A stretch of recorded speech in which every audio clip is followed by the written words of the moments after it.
नमस्कार दोस्तों, आप देख रहे हैं आधुनिक गुरु the science behind every pixel. दोस्तों, पिछले वीडियो में हमने 3D मैक्स के बेसिक इंटरफेस और शुरुआती सेटअप के बारे में विस्तार से बात की थी। अगर आपने वह वीडियो अभी तक नहीं देखा है तो उसे आगे बढ़ने से पहले जरूर देखिए। इस वीडियो में हम जिन टॉपिक्स को सीखने वाले हैं वो इस प्रकार है। कमांड पैनल और क्रिएट पैनल के बेसिक अंडरस्टैंडिंग, प्रिमिटिव्स क्या होते हैं, उनका सही मतलब क्या है, स्टैंडर्ड प्रिमिटिव से स्फीयर, बॉक्स, सिलेंडर क्रिएट करना, अलग अलग ऑब्जेक्ट के अलग अलग creation step, control panel parameters और स्पिनर का प्रैक्टिकल यूज, मॉडिफायर पैनल के रोल और सेलेक्टेड ऑब्जेक्ट का बिहेवियर, प्रोजेक्ट फोल्डर क्या है और 3D प्रोजेक्ट में इसकी जरूरत क्यों होती है, प्रोजेक्ट फोल्डर क्रिएट करने का सही तरीका क्या है, व्यू पोर्ट ग्रिड और बैकग्राउंड कलर को कैसे कंट्रोल करते हैं। दोस्तों, हमारे ट्यूटोरियल टिप्स एंड ट्रिक्स और व्यू के लिए नहीं बनाए जाते। हमारा मकसद है आपको रियल, प्रैक्टिकल और कोर नॉलेज देना। हम उन चीजों को भी कवर करते हैं जो अक्सर पेड कोर्स में बताई जाती हैं और कई बार वहां भी अधूरी छोड़ दी जाती हैं। अगर आप एक सीरियस स्टूडेंट हैं और सिर्फ टूल चलाना नहीं बल्कि यह समझना चाहते हैं कि 3D मैक्स अंदर से कैसे काम करता है, तो यह ट्यूटोरियल आपके लिए है। आपको महंगे कोर्स पर पैसा खर्च करने की जरूरत नहीं है, बस जरूरत है आपको अपना समय निवेश करने की। दोस्तों, हमारे वीडियो पर यूट्यूब की तरफ से फिलहाल 20 से 30 व्यू आते हैं। इनमें से भी 4-5 मेरी जान पहचान वालों के होते हैं, लेकिन हमें इससे कोई शिकायत नहीं है। अगर आपको लगता है यह नॉलेज वाकई काम की है, तो इस वीडियो को उन लोगों के साथ जरूर शेयर कीजिए जो 3D मैक्स सीखना चाहते हैं।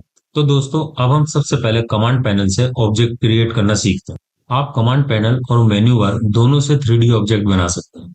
मेन्यू बार में ये जो क्रिएट का बटन है, आप इससे भी ऑब्जेक्ट बना सकते हैं, लेकिन कमांड पैनल से 3D ऑब्जेक्ट बनाना सबसे प्रैक्टिकल तरीका है। कमांड पैनल में सबसे पहला टैब क्रिएट पैनल का होता है। क्रिएट पैनल के अंदर कई सब कैटेगरीज होती हैं, जैसे geometry, shape, light, camera, helper आदि। इनमें से geometry section by default select रहता है। इसके नीचे जो एरो दिखाई दे रहा है, इसके अंदर आपको एक लिस्ट मिलती है। इसे सिर्फ प्रिमिटिव्स की लिस्ट कहना थोड़ा गलत होगा। इसे आप ऐसे समझिए, सबसे पहले आप प्रिमिटिव्स का मतलब 3D मैक्स के कंटेक्स्ट में समझ लीजिए। प्रिमिटिव्स का यहाँ मतलब होता है बेसिक शेप या मूल आकृति। अब जितनी भी ये बेसिक शेप है, इन्हें इनकी कैटेगरी के हिसाब से अलग अलग ग्रुप में रखा गया है। आप इस छोटे एरो पे क्लिक कीजिए, एक लिस्ट खुल जाएगी। ये जो लिस्ट आप देख रहे हैं, असल में इन्हीं ग्रुप की लिस्ट है। इस लिस्ट में सबसे ऊपर स्टैंडर्ड प्रिमिटिव्स होते हैं। इसमें आपको बॉक्स, स्फीयर, सिलेंडर जैसी बेसिक शेप मिल जाती है। इसी लिस्ट में आगे आपको डोर, विंडो जैसी चीजें भी मिलेंगी, जहां डोर और विंडो के अलग अलग टाइप के ऑप्शन दिए होते हैं। बाकी जितने भी ग्रुप हैं, आप उन्हें खाली समय में एक बार जरूर देख लेना। अभी फिलहाल हम स्टैंडर्ड प्रिमिटिव्स को भी एक्टिव रखते हैं, क्योंकि शुरुआत इन्हीं बेसिक शेप से होती है। यहाँ पर आपको सर्च ऑल ऑब्जेक्ट का भी ऑप्शन मिलता है। अगर आपको किसी प्रिमिटिव्स का नाम याद है, तो आप उसे सीधे यहाँ टाइप करके उस ऑब्जेक्ट को सर्च कर सकते हैं। ध्यान रखने वाली बात यह है कि सर्च ऑल ऑब्जेक्ट सिर्फ ज्योमेट्री ही नहीं, बल्कि geometry, helper, shape, warp, system जैसे सभी क्रिएटेबल ऑब्जेक्ट को सर्च करता है। लेकिन मॉडिफायर को सर्च करने के लिए मॉडिफायर पैनल में अलग से सर्च ऑप्शन दिया गया है, वो यहाँ से सर्च नहीं होंगे। चलिए यहाँ से एक प्रिमिटिव सर्च करके देखते हैं। हम सर्च बार में लिखते हैं हेलिक्स और एंटर प्रेस कर देते हैं। जैसे ही हमने एंटर प्रेस करा, कंट्रोल पैनल में हेलिक्स सेलेक्ट हो जाता है। यहाँ ध्यान देने वाली बात यह है कि हेलिक्स क्रिएट पैनल में ज्योमेट्री का हिस्सा नहीं है, शेप का पार्ट है। इसलिए जैसे ही हमने हेलिक्स सर्च किया, हम ज्योमेट्री से सीधे शेप पर आ गए। अगर आपको किसी प्रिमिटिव्स का नाम याद है, तो ये सबसे शॉर्टकट तरीका है। जरूरी नहीं है कि आप प्रिमिटिव्स का पूरा नाम लिखें। जैसे ही आप सर्च में लिखना स्टार्ट करते हैं, अल्फाबेट के हिसाब से सभी ऑप्शन की लिस्ट अपने आप आ जाती है। आप वहां से सही ऑप्शन सेलेक्ट कर सकते हैं। यही सर्च करने का सही और फास्ट तरीका है। चलिए अब वापस ज्योमेट्री टैब पर चलते हैं। यहाँ से मैं स्फीयर पर क्लिक कर रहा हूँ। क्लिक होते ही स्फीयर का बटन ब्लू कलर में बदल गया। इसका मतलब है जो बटन आपको ब्लू कलर में दिखाई दे रहा है वो एक्टिव है। अब व्यू पोर्ट में आइए, माउस का लेफ्ट क्लिक कीजिए। लेफ्ट बटन को छोड़िए नहीं, उसे दबा कर रखिए। अब माउस को ड्रैग कीजिए और जब आपको लगे कि स्फीयर का साइज उतना हो गया जितना कि आपको चाहिए, तो माउस बटन को छोड़ दीजिए। इस तरह से आपने व्यू पोर्ट में एक स्फीयर क्रिएट कर लिया है। अब यहाँ एक बात ध्यान दीजिए, स्फीयर पूरा बन जाने के बाद भी कमांड पैनल में स्फीयर की कमांड अभी भी एक्टिव है। ये कमांड अपने आप कैंसिल नहीं होती। अगर आप दोबारा व्यू पोर्ट में क्लिक करके माउस को ड्रैग करेंगे, तो एक और स्फीयर बन जाएगा। यहाँ आप एक बात नोट कीजिए, दूसरे स्फीयर का कलर पहले वाले से अलग है। इसका कारण यह है कि दोनों ऑब्जेक्ट को आसानी से अलग अलग पहचाना जा सके। क्रिएट पैनल के सारे बटन सिर्फ ऑन होते हैं, इनमें ऑफ का कोई ऑप्शन नहीं दिया गया। इसलिए इस कमांड को डीएक्टिवेट करने के लिए आप व्यू पोर्ट के खाली जगह पर राइट क्लिक कर सकते हैं या फिर कीबोर्ड से एस्केप बटन दबा सकते हैं।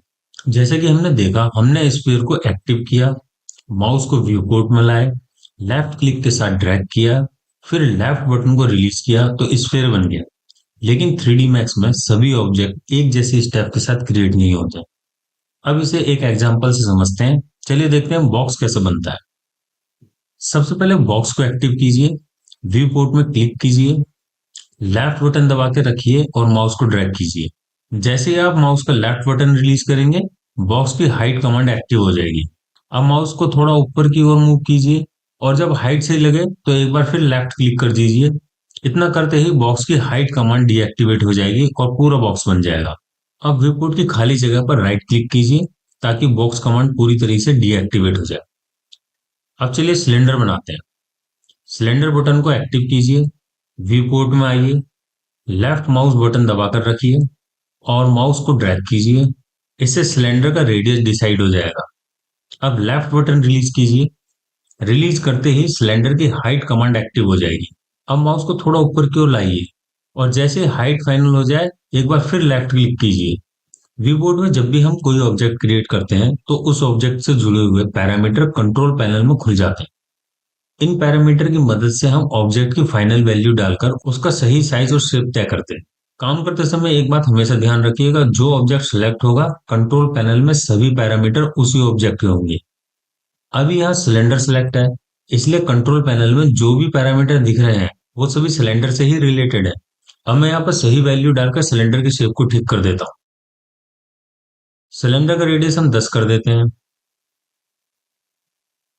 और इसकी हाइट हम 30 कर देते हैं। जहां हम अमाउंट भरते हैं उसके साथ ये जो छोटे छोटे दो एरो बने हुए हैं, इन्हें स्पिनर कहते हैं। स्पिनर की मदद से भी आप वैल्यू को चेंज कर सकते हैं। आप स्पिनर पर माउस लेकर आइए, लेफ्ट बटन दबा के रखिए, माउस को ऊपर नीचे मूव कीजिए, वैल्यू चेंज हो जाएगी। अगर आप स्पिनर पर राइट क्लिक कर देते हैं तो ऑब्जेक्ट की वैल्यू मिनिमम वैल्यू पर सेट हो जाती है। ये बहुत काम की टिप है, आप इसे जरूर याद रखिएगा। अगर आप राइट क्लिक करके ऑब्जेक्ट की कमांड को डीएक्टिवेट कर देते हैं तो कंट्रोल पैनल में उस सिलेक्टेड ऑब्जेक्ट के पैरामीटर दिखाई नहीं देंगे। अगर आपको सिलेक्टेड ऑब्जेक्ट के पैरामीटर वापस लाने हैं तो यहाँ पर दिया गया मॉडिफायर पैनल यूज करना होगा। 3D मैक्स में काम करते समय आपका ज्यादातर समय यही बीतने वाला है। चलिए अब मैं इसे क्लिक कर देता हूँ। आपने देखा यहाँ पर सभी पैरामीटर वापस आ गए। चलिए अब बात करते हैं प्रोजेक्ट फोल्डर की। सबसे पहले ये समझ लेते हैं कि प्रोजेक्ट फोल्डर की जरूरत क्यों पड़ती है। इससे पहले कि मैं आपको इस बारे में डिटेल में बताऊं, पहले हम इस सीन को समझ लेते हैं। इस सीन में एक ऑब्जेक्ट है जिस पर हमने वुड का टेक्सचर अप्लाई किया हुआ है। अब हम इस फाइल को सेव कर लेते हैं।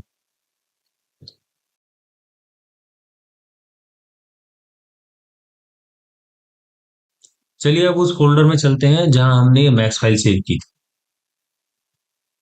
जैसा कि आप देख पा रहे हैं यहाँ पर मैक्स फाइल तो मौजूद है, लेकिन हमने ऑब्जेक्ट पर जो वुड का टेक्सचर अप्लाई किया था वो यहाँ दिखाई नहीं दे रहा है। वो टेक्सचर अभी भी उस सोर्स फोल्डर में मौजूद है जहां से हमने उसे ऑब्जेक्ट पर अप्लाई किया था। इसका मतलब ये हुआ, जब हम इस मैक्स फाइल को खोलेंगे तो 3D मैक्स फाइल ओपन करते समय उस टेक्सचर को सोर्स पाथ से उठाकर ऑब्जेक्ट पर अप्लाई करेगा। इस कंडीशन में कोई प्रॉब्लम नहीं होगी। लेकिन एक सवाल उठता है, अगर आप इस मैक्स फाइल को कॉपी करके किसी दूसरे कंप्यूटर पर खोलते हैं तो उस कंप्यूटर पर वुड टेक्सचर उस पाथ पर मौजूद नहीं होगा। 3D में जब भी हम कोई प्रोजेक्ट बनाते हैं तो उसमें कई सारी सोर्स फाइलें होती हैं, टेक्सचर, मैप, रेफरेंस आदि। अब उन सभी फाइलों को एक एक करके ढूंढना, कॉपी करना लगभग असंभव सा काम होता है। तो फिर इसका सॉल्यूशन क्या है?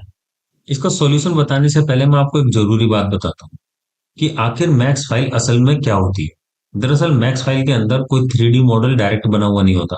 अगर कभी हम इस फाइल को किसी कोडिंग फाइल की तरह खोल पाते तो हमें उसमें कोड के जरिए वही स्टेप लिखे हुए मिलते जो हमने 3D मैक्स में काम करते समय फॉलो किए थे। जब हम किसी 3D मैक्स फाइल को ओपन करते हैं तो 3D मैक्स सॉफ्टवेयर उस कोड को रीड करता है और उसी के आधार पर वापस 3D मॉडल जनरेट करता है। इस प्रोसेस के दौरान 3D मैक्स सभी सोर्स फाइलों को भी उसके पाथ पर सर्च करता है। जब हम 3D में काम करते हैं तो आमतौर पर हम अपने कंप्यूटर को पहले प्रॉपरली ऑर्गेनाइज करके रखते हैं। टेक्सचर को उनकी कैटेगरी के हिसाब से अलग अलग फोल्डर में रखा जाता है, मटेरियल को उनकी जगह रखते हैं और अपनी 3D मॉडल लाइब्रेरी को भी व्यवस्थित करके रखते हैं। लेकिन प्रॉब्लम तब आती है जब हम किसी प्रोजेक्ट को दूसरे सिस्टम में शिफ्ट करते हैं या गलती से किसी सोर्स फाइल का पाथ चेंज हो जाता है। ऐसे में 3D मैक्स उस फाइल को मिसिंग दिखाने लगता है। अब सभी सोर्स फाइल को एक एक करके ढूंढना और अलग से सेव करना इम्पॉसिबल है। इसी प्रॉब्लम के सॉल्यूशन के लिए 3D मैक्स ने प्रोजेक्ट फोल्डर का ऑप्शन दिया है। प्रोजेक्ट फोल्डर की मदद से आप एक ही क्लिक में सभी रिलेटेड फाइल को एक ही जगह एक्सपोर्ट कर सकते हैं। यहाँ पर मैंने प्रोजेक्ट फोल्डर के नाम से एक फोल्डर बना रखा है। अभी ये फोल्डर एम्प्टी है। अब हम इसी फोल्डर के अंदर सभी प्रोजेक्ट फाइल सेव करेंगे। चलिए देखते हैं प्रोजेक्ट फोल्डर कैसे बनाया जाता है। अब आप फाइल मेन्यू में जाइए। नीचे आपको प्रोजेक्ट का एक ऑप्शन मिलेगा। इस पर माउस ले जाते ही एक पॉपअप मेन्यू खुल जाता है। इस मेन्यू के अंदर आपको ये ऑप्शन मिलेंगे: create empty, create default, create from current project folder. इसके अलावा टूल बार में एक्सट्रीम राइट साइड में भी प्रोजेक्ट फोल्डर का ऑप्शन दिया होता है। अगर आपको ये ऑप्शन टूल बार में नहीं दिखाई दे रहा है तो हो सकता है वो टूल बार के नीचे छुपा हुआ हो। अगर वहां भी नजर नहीं आ रहा है तो इसका मतलब है कि वो हाइड है। जब ये टूल हाइड होते हैं तो आपको इस तरह का डबल एरो आइकन दिखाई देगा। आप इस पर क्लिक करके छिपे हुए टूल को खोल सकते हैं। अगर फिर भी प्रोजेक्ट फोल्डर का ऑप्शन दिखाई ना दे तो कमांड पैनल के ऊपर किसी खाली जगह पर राइट क्लिक कीजिए। एक पॉपअप खुलेगा। नीचे दी हुई लिस्ट में आपको प्रोजेक्ट का ऑप्शन मिलेगा, इसे सिलेक्ट कर लीजिए। अब प्रोजेक्ट फोल्डर बनाने से पहले मैं आपको एक छोटी लेकिन बहुत इंपॉर्टेंट बात बताना चाहता हूँ। टूल बार में आप बहुत से टूल देख रहे हैं। कुछ टूल के नीचे राइट कॉर्नर में एक छोटा सा ट्रायंगल बना होता है। जिस भी टूल में अगर ये ट्रायंगल होता है इसका मतलब है उस टूल की फैमिली टूल इसके अंदर छुपी हुई है। इन टूल्स को बाहर निकालने के लिए उस कॉर्नर पर लेफ्ट क्लिक दबाकर रखिए और सारे रिलेटेड टूल बाहर आ जाएंगे। आप इनमें से अपनी जरूरत के टूल को सिलेक्ट कर सकते हैं। अब हमने जिस पाथ पर एक एम्प्टी फोल्डर बनाया था उस पाथ पर हम प्रोजेक्ट फोल्डर्स क्रिएट करेंगे। प्रोजेक्ट फोल्डर के ऑप्शन में आप डिफॉल्ट फोल्डर पर क्लिक कीजिए। एक विंडो खुलेगी, यहां से हम उसी फोल्डर पर जाएंगे। उस फोल्डर को सिलेक्ट करके सिलेक्ट फोल्डर बटन पर क्लिक कर दीजिए। चलिए अब जाकर चेक करते हैं कि प्रोजेक्ट फोल्डर बनाए या नहीं। आप देख सकते हैं इस फोल्डर के अंदर सारे सब फोल्डर अपने आप क्रिएट हो गए हैं। हमें इन्हें मैनुअली बनाने की कोई जरूरत नहीं पड़ी। आप इस पूरे प्रोजेक्ट फोल्डर को कहीं भी उठाकर शिफ्ट कर सकते हैं। चलिए अब देखते हैं व्यू पोर्ट में दिखने वाली ग्रिड और बैकग्राउंड कलर को कैसे चेंज किया जाता है। जैसे कि आप देख पा रहे हैं पर्सपेक्टिव व्यू में बैकग्राउंड का कलर ग्रेडियंट है, जबकि बाकी व्यूज में बैकग्राउंड सॉलिड कलर में है। साथ ही सभी व्यू पोर्ट्स में ग्रिड का कलर भी सॉलिड दिखाई दे रहा है। अब देखते हैं कि इन दोनों के कलर हम किस तरीके से चेंज कर सकते हैं। यहाँ बस एक बात ध्यान रखिएगा, जो व्यू पोर्ट सेलेक्ट होगा कलर इफेक्ट उसी पर होगा। इसलिए मैं यहाँ पर पर्सपेक्टिव व्यू को ही एक्टिव रख रहा हूँ। अब आप व्यू पोर्ट मेन्यू में जाइए। यहाँ आपको व्यू पोर्ट बैकग्राउंड का ऑप्शन मिलेगा। इसके अंदर ग्रेडियंट और सॉलिड कलर दोनों ऑप्शन दिए हुए हैं। आप यहाँ से सॉलिड कलर सेलेक्ट कर लीजिए। अब पर्सपेक्टिव व्यू में देखिए ग्रेडियंट की जगह फ्लैट या सॉलिड कलर आ गया। अब इस सॉलिड कलर को चेंज करने के लिए आप कस्टमाइज मेन्यू में जाइए और वहां से कस्टमाइज यूजर इंटरफेस सेलेक्ट कीजिए। अब कलर टैब में आइए। एलिमेंट्स कैटेगरी के अंदर by default viewport TS select रहता है। अब दी हुई लिस्ट को थोड़ा सा स्क्रॉल करके नीचे आइए और इस लिस्ट में से व्यू पोर्ट बैकग्राउंड सेलेक्ट कर लीजिए। साइड में कलर सेलेक्टर पर क्लिक कीजिए। यहाँ पर ग्रेडियंट की वैल्यू लगभग 68 के आसपास दीजिए और फिर अप्लाई नाउ पर क्लिक कर दीजिए। अब ग्रिड का कलर चेंज करने के लिए एलिमेंट्स के अंदर ग्रिड को सिलेक्ट कीजिए। ग्रिड के अंदर दो ऑप्शन दिए हैं, set by colour, set by intensity. इनमें से सेट बाय इंटेंसिटी को सिलेक्ट कीजिए और इंटेंसिटी की वैल्यू कम करके लगभग 60 कर दीजिए। अब इसे भी अप्लाई कर दीजिए। व्यू पोर्ट में आप देख पा रहे हैं कुछ लाइन मोटी हैं और कुछ पतली। मोटी लाइन को हम मेजर लाइन कहते हैं और पतली लाइन को माइनर लाइन कहा जाता है। यहाँ नीचे आपको शेप का ऑप्शन मिलेगा, इस पर क्लिक करके आप अपने कलर स्कीम को शेप कर सकते हैं। तो दोस्तों इस वीडियो को यहीं समाप्त करते हैं। इस वीडियो में हमने जिन भी टॉपिक को कवर किया है, अगर उनसे रिलेटेड आपके मन में कोई सवाल है तो उसे कमेंट सेक्शन में जरूर पूछिए। मैं कोशिश करूंगा कि 24 घंटे के अंदर आपको उन सवालों का जवाब दे सकूं। आप हंसते खेलते इसी तरह सीखते रहिए। बस एक बात हमेशा ध्यान रखिएगा, जब आप कुछ नया सीख रहे होते हैं तो आप देश की तरक्की में अपने हिस्से का योगदान दे रहे होते हैं। इस वीडियो को शेयर कीजिए, इस चैनल को सब्सक्राइब कीजिए। अगले वीडियो में आपसे फिर मुलाकात होगी। आप देख रहे थे आधुनिक गुरु, the science behind every pixel.